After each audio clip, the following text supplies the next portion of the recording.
오늘은 국회 국방위 맡고 계신 임종득 국민의힘 의원 만나보겠습니다. 의원님께서 책을 정말 많이 읽으시거든요. 그리고 지금까지 2권의 책도 쓰셨습니다. 그래서 오늘은 특별하게 이렇게 국회의원회관에 있는 도서관에서 인터뷰를 진행해 보도록 하겠습니다. 네, 의원님 안녕하세요. 안녕하십니까.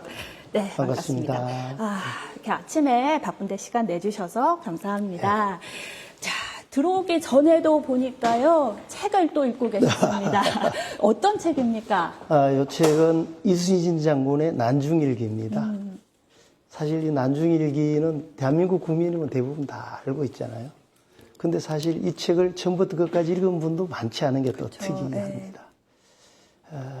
잘 아시다시피 이제 난중일기는 1592년부터 98년까지 임진왜란 정유재란 기간 동안에 이순신 장군 일기 형식으로 쓴 부분이에요. 요게 이제 사실은 그 초본인데, 이게 사진으로 해가지고 지금 이렇게 정리가 돼 있는 내용입니다. 네. 근데 이게 다 한자예요. 한자네요, 보니까. 그래서 이 부분을 이제 정조 때 이충공 전서라고 해가지고 새로 정리를 합니다. 근데 이렇게 돼 있어요. 이것 역시 한자입니다. 한자예요. 네. 이런 부분이 있다가 이제 박정희 대통령 당시 1968년도에 이제 그 노산 윤상 선생 고인이 되셨죠. 그 부분을 통해 가지고 난중일기 이 책이 이제 나옵니다. 나온 거군요. 그 나오고 네. 그 이후에 이제 2014년에 이제 재판으로 해가지고 이 책이 나왔는데 네. 저는 이 책을 주로 좀 읽었습니다. 왜 이 책을 제가 추천하고 싶은가 하면은 국가적인 재난 상황 속에서 공직자의 그 7년의 삶을 쓰는 거잖아요. 네네. 그래서 이 부분들이 지금의 상황과 연계해서도 좀 의미가 있겠다라는 생각을 했고, 네. 이 책은 아까도 말씀드렸습니다만은 한 번만에 훅 이렇게 읽을 수 있는 게 아니고, 그렇죠. 네. 놓고 이제 일정 부분씩을 잘라서 읽으면서 사색하고 적용하고 하는 부분들을 하면은 상당히 의미 있는 책이다라는 생각이 듭니다. 지금의 또 정치 상황 굉장히 복잡한데 그렇죠. 그 지혜를 바로 또 책 속에서 찾고 계시는 것 네. 같습니다.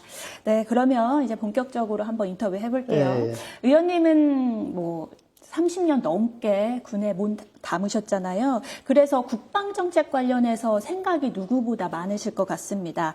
먼저 어제부터 저희 한미연합훈련이 시작됐어요. 그래서 네. 김정은 북한 국무위원장이 또 예상대로 굉장히 강한 발언을 내놨습니다. 적대적인 의사표명이다. 핵무장 확대가 필요하다. 또 이렇게 적대적인 어떤 스탠스를 계속해서 유지하고 있는데 이재명 정부가 저희 파기됐던 9.19 군사합의 복원 방침을 내놨습니다. 뭐 이러한 상황에서 이 복원 의미가 과연 있을까요? 예, 아주 중요한 이슈라고 생각을 합니다. 요전에 이제 김여정이 확성기 철거와 관련돼서 의사가 없다라는 발표도 했었고, 맞습니다. 네. 또 김정은이 오늘 또 이렇게 발표한 내용들을 보면은 우리가 좀 걱정되는 부분들이 있지 않습니까? 저는 사실 지난 8.15 경축사에서 이재명 대통령이 9.19 군사합의의 선제적, 단계적 복원을 이야기한 부분들을 보면서 그 문재인 정부 당시의 데자뷰를 보는 것 같다라는 생각이 좀 들었어요. 왜냐하면 제가 문재인 정부에 한 5개월 정도를 같이 있었고 네. 그 과정에서 논의 과정도 봤는데 정부가 들어서자마자 사실은 이 대북 방송 철거를 검토를 하기 시작합니다. 근데 금방은 안 해요. 네. 그게 한 9개월, 10개월 지나가지고 18년 4월에 방송을 중단하고 5월에 확성기를 철거하고 그다음에 6월에 판문점 선언을 하고 네. 그다음에 8월 15일 경축사를 통해서 남북 정상회담을 제의하고 맞습니다. 네. 9.19 때 이 군사합의를 합니다. 네. 한 1년 정도 지나고 나서 그 일들이 이루어졌는데 이재명 정부는 취임하자마자 바로 대북 방송 중단, 그다음에 8월에 확성기 철거. 근데 북한도 했다고 뭐 이렇게 하다 했다라고 했는데 그것도 해프닝으로 이제 네, 끝났는데 맞습니다. 왜 이렇게 할까 하는 의구심도 생기고요. 그다음 초조감이 아닌가. 빨리 남북 관계를 풀려고 하는 초조감. 그걸 알고 있는 김여정이나 김정은 입장에서는 오히려 끝장을 놓으면서 이렇게 전략적으로 접근하고 있는. 우리가 말려 들어가는 듯한 모습들이 보여서 걱정이 좀 되고 9.19 군사 합의가 이루어졌지만은 어긴 거는 북한이에요. 대부분이. 근데 우리가 전략적으로 입은 분리점은 너무 많았죠. 그 서해 5대 훈련을 못 해가지고 육지로 돌아선다든지, 그다음에 비행 금지 구역 때문에 여러 가지 우리 정부 자산을 운용할 수 없는 문제라든지 GP와 관련돼 가지고 GP 철수했을 때 일어나는 문제 이런 것들이 다 큰 문제점으로 제기되었는데 이 부분들을 다시 검토하지 않으면서 선제적으로 복원한다. 이거는 위험하다라는 말씀을 드리고 싶고 만약에 우리가 한 번은 이렇게 속을 수 있지만은 똑같은 걸 두 번 속는다는 것은 있을 수 없는 거고 그것은 이적 행위에 다름없다라는 생각을 저는 가지고 있습니다. 대화도 중요하고 협력과 포용도 중요한데 어떤 전략적 접근이 조금 더 그렇죠. 필요하다는 네. 그런 말씀이신 것 같습니다. 이렇게 말씀하신 대로요, 이 국방 정책이요, 외교 정책과 굉장히 맞물려 가야 그렇죠. 되는 거잖아요. 네. 하나의 톱니바퀴처럼. 이제 오는 23일, 24일 한일 정상회담 예정돼 있고요. 25일에는 한미 정상회담 열립니다. 또 이런 정상회담 일정에 맞춰서 정부가 중국에 특사단도 파견한다고 했는데 뭐 다 차치하고서라도 가장 먼저 시급한 지금 뭘 좀 이야기를 나눠야 되나요? 사실 현재 국제 정세는 급변하고 있습니다. 러시아 우크라이나 전쟁, 중동 전쟁, 북한의 어떤 핵무장 뭐 이런 것들이 지금 이슈가 되고 있고 중국 대만 문제도 있고요. 이것은 즉 궁극적으로 우리가 주목해야 될 부분은 미국과 중국의 패권 경쟁 측면에서 주목할 필요가 있고 미국의 정책 우선 순위는 아시아 태평양 지역에서의 중국의 팽창을 저지하는 것이고 그를 위한 지역 안보 체계를 구축하는 것이 되게 중요합니다. 이제 이를 위해서 미국이 생각하는 부분은 한미 동맹을 좀 현대화시켜서 역할을 재정해야 될 부분들이 있고 주한미군의 어떤 역할 변경 이런 것들도 시도하고 있습니다. 결국은 이번 24일 한미 정상회담을 통해서 주요 의제로 논의될 대상은 바로 이러한 측면에서 이미 나토에서는 결정된 국방비 대비 GDP의 5% 정도를 국방비로 우리가 하기를 요구할 것이고 네, 근데 방위비 분담금 같은 경우는 트럼프가 계속 이야기를 했잖아요. 맞습니다. 한 100억 불 정도 네. 요구를 할 것이고 그다음에 대만 유사시에 이제 전략적 유연성과 관련돼서 한미 간에 의견들을 조율해야 될 부분도 있고 주한미군의 역할, 규모 이런 부분들이 아마 주요 의제가 될 것 같습니다. 이렇게 좀 너무 많아요. 미국과 논의할 사항이 많은데 말씀드렸다시피 중국과의 관계도 또 고려해야 되는데 거기에서 저희가 어떠한 좀 전략을 취해야 되는지도 그 이제 궁금하거든요. 이재명 대통령은 국익 차원에서 결정을 네. 하겠다라는 이야기를 쭉 맞습니다. 하고 있는데 이 국익 차원의 결정이 이 대한중 관계, 네. 한미 관계 중에서 왔다 갔다 거리면서 이렇게 우유부단한 결정들을 하는 것이고 국익이 도우면 안 될 겁니다.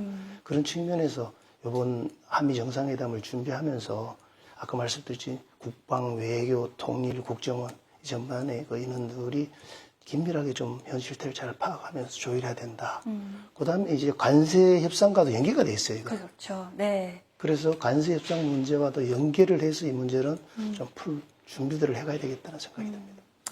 네, 이러한 어떤 현실적, 전략적 접근이 이러한 외교 관계에서도 좀 중요한 것 같은데, 당내 상황에서도 좀 이러한 전략적 접근이 굉장히 중요하거든요. 맞습니다. 네. 왜냐하면 제가 이걸 여쭙는 게요. 내일부터요. 이 당대표 선출을 하는 당원 투표, 그다음에 일반 네. 국민 여론조사가 이틀 동안 실시됩니다. 여기서 이제 당대표를 뽑게 되는데 여기서 지금까지는 김문수, 장동혁 후보가요. 여론조사에서는 지금은 우위를 차지하고 있어요.